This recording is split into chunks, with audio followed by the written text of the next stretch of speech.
कहाँ सम्माने। धर्मराज उसका सम्मान नहीं करता है, उसको 84 में डालता है और मुगदर की मार चखाता है। तो आगे कहते हैं आत्म ज्ञान जाहि कहाँ होई, ताको काल न चापे कोई। ऐसी धरण धरो धर्मदासु, भव सागर तय होय उदासु। सचल पसारा शून्य समाना, शून्य ही माही शब्द बखाना। शून्य शिखर की डोरी पावे, देह छोड़ सतलोक सिधावे। यानी हे धर्मदास, जिसको भी आत्म ज्ञान हो जाता है गुरु की दया से, उस भेदी सतगुरु की दया से, ताको काल न चापे कोई, उसको काल जाल नहीं उलझा सकता। काल उसके आगे नतमस्तक हो जाता है। ऐसी धरण धरो धर्मदासु, भव सागर से होय उदासु। यानी तुम ऐसा भाव बनाओ, अपनी ऐसी धारणा धरो कि भवसागर में यानी 3 लोक में उदास होके रहो।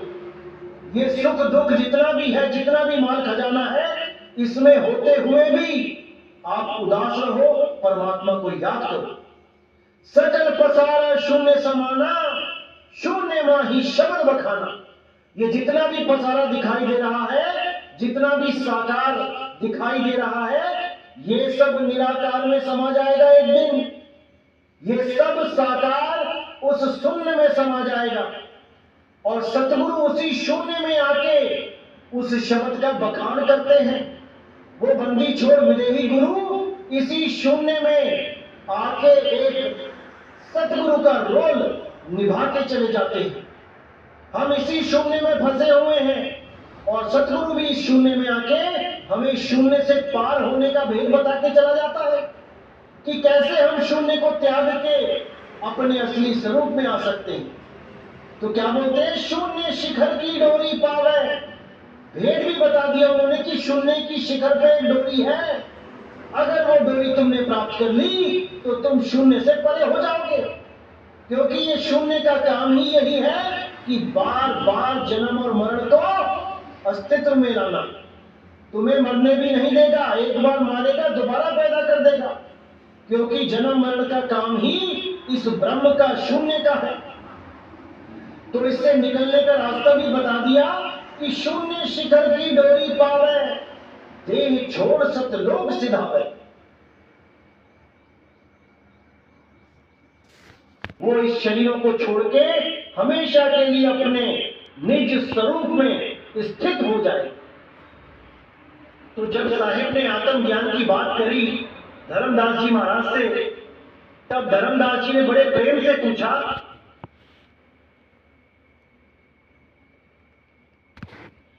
आत्म ज्ञान गम में नहीं पाई, आत्म ज्ञान मोहि समझाऊ, जासो सकल हंस मुक्ताऊ। कि हे बंदी छोड़, मुझे समझाओ कि आत्म ज्ञान क्या होता है। मुझे आपकी बात समझ नहीं आ रही है, मैं आत्म ज्ञान का गम्य नहीं पा रहा हूं, मुझे खुल के समझाओ। आत्म ज्ञान मोहि समझाओ, जासो सकल हंस मुक्ताऊ। आप मुझे खुल के बताओ आत्मा के बारे में, तभी तो मैं इन हंसों को मुक्ताऊंगा।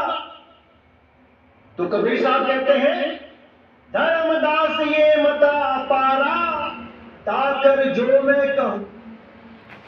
ज्ञान जब पावे, आत्म ज्ञान तब घट ही समावे। सत्य शब्द जब रहे समाई, सब ही ठाम लोक है भाई। शत्रु मित्र एक कर जाना, साच झूठ एक ही कर माना। साच झूठ दोनों मिट गयऊ, दिव्य ज्ञान जाके घट भयऊ। यानी हे धर्मदास, ये मता अपारा है, ये बहुत ऊंचा ज्ञान है। इसको कम विवेक वाले, कम बुद्धि वाले जीव इसको नहीं समझ पाते। ये बहुत गूढ़ ज्ञान है जिसका मैं तुम्हें विचार करवा रहा हूं। ताकर जो मैं कहूं विचारा, तब साहिब दया चितलाई, आत्म ज्ञान तुम्हें समझाई। जब परमात्मा की दया जीव पे होती है तब उसको आत्मज्ञान समझ में आता है। जैसे तुम्हारे ऊपर दया हुई है साहिब की, तभी तुम्हें ये आत्मज्ञान समझाया जा रहा है और तुम इसको समझ रहे हो। गम में अगम में ज्ञान जब पावे, आत्म ज्ञान तब घट ही समावे। सत्य शब्द जब रहे समाई, सब ही ठाम लोक है भाई।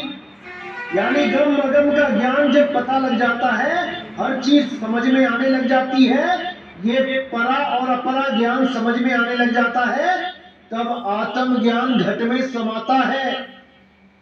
कुछ लोग आत्म ज्ञान को और जीव ज्ञान को समझ नहीं पाते। उनको लगता है जहां पे मैं आत्मा बोल रहा हूं, वहां पे मैं जीव की तरफ बात कर रहा हूं। ऐसा नहीं है भाई। आत्मा में और जीव आत्मा में जमीन आसमान का अंतर है। आत्मा अलग है, जीव आत्मा अलग है, ब्रह्म आत्मा अलग है, जिसको विश्वात्मा बोला जाता है, जो पूरे विश्व में व्याप्त है, ब्रह्म है। वो जीव आत्मा से ऊपर की अवस्था है, और ब्रह्म अवस्था से जो ऊपर है वो शुद्ध चैतन्य स्वरूप आत्म स्वरूप अवस्था है, जिसको हम परम कह देते हैं, परम आत्मा। तो कुछ लोग कंफ्यूज रहते हैं कि शायद ये जीवात्मा और आत्मा को एक ही बोलता है, यानी जीवात्मा और परमात्मा को एक ही बोलता है, या आत्मा या परमात्मा को एक ही बोलता है। ऐसा नहीं है भाई। आप जब गहराई से सत्संग सुनोगे तब आपको समझ में आएगा कि जीवात्मा क्या होता है, ब्रह्मात्मा क्या होता है, और पार ब्रह्मात्मा जिसको शुद्ध चैतन्य स्वरूप, निज स्वरूप, अतः स्वरूप, अनाम स्वरूप, अडोल स्वरूप, अबोल स्वरूप बोला जाता है, वो कुछ अलग है, वो अलग है इनसे। तो कहते हैं जब ये गम अगम का ज्ञान समझ में आ जाता है, तब आत्म ज्ञान घट ही समावे। तब उस आत्म ज्ञान की तरफ ये जीव अग्रसर होता है। तब ये आत्म ज्ञान घट में समाना शुरू करता है, जब वो सुरत शब्द योग करना शुरू करता है।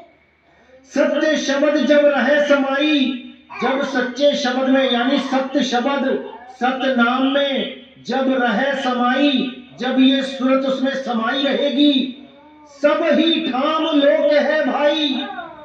यानी जितने भी ये घट हैं, आत्म घट, यही लोक बन जाते हैं, यही लोक कहलाते हैं। इन्हीं आत्म घट में सूरत समा जाती है और वो जीव अवस्था को त्याग के अपने असली आत्म स्वरूप में स्थित हो जाती है, और वही आत्म स्वरूप और परमात्म स्वरूप एकाकार हो जाते हैं, एक स्वरूप हो जाते हैं। अब तो जाए चढ़े सिंहासन, मिले है सारंग पानी, और राम कबीरा एक भय है, कोई न सके पहचान। वहां पर द्वैत रह ही नहीं जाता, वहां पर गुरु चेला भाव एक हो जाता है।